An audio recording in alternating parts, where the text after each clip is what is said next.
संदीप गावडे यांच्या पुतण्याला दारू पाजून वाईट व्यसन लावतो म्हणून संदीप गावडे हे आरोपीला समजावून सांगण्यासाठी गेले असता आरोपींनी त्यांना शिवीगाळ करून लोखंडी गज व लाथाबुक्क्यांनी मारहाण केली.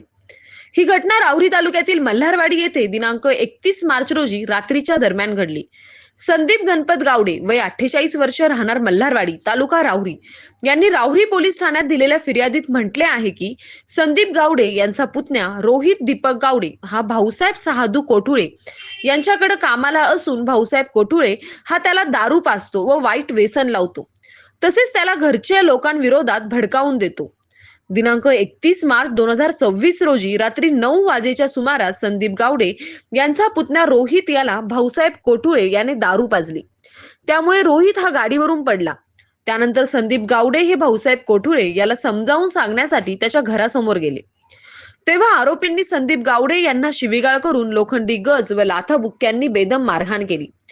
या घटनेत संदीप गावडे हे गंभीर जखमी झाले असून त्यांच्यावर अहिल्यानगर येथील रुग्णालयात उपचार सुरू आहेत. त्यांनी पोलिसांसमक्ष दिलेल्या जबाबावरून आरोपी भाऊसाहेब सहादू कोठुळे, आशा भाऊसाहेब कोठुळे, आदित्य भाऊसाहेब कोठुळे, सहादू कोठुळे या 4 जणांवर शिवीगाळ व मारहाण केल्याचा गुन्हा दाखल करण्यात आला. पुढील तपास पोलीस निरीक्षक संजय ठेंगे यांच्या मार्गदर्शनाखाली सुरू आहे. सतीश फुलसौंदर सह राजेंद्र म्हसे, MS न्यूज 15 राहुरी. अशाच नवनवीन बातम्या पाहण्यासाठी चॅनलला सबस्क्राईब करा.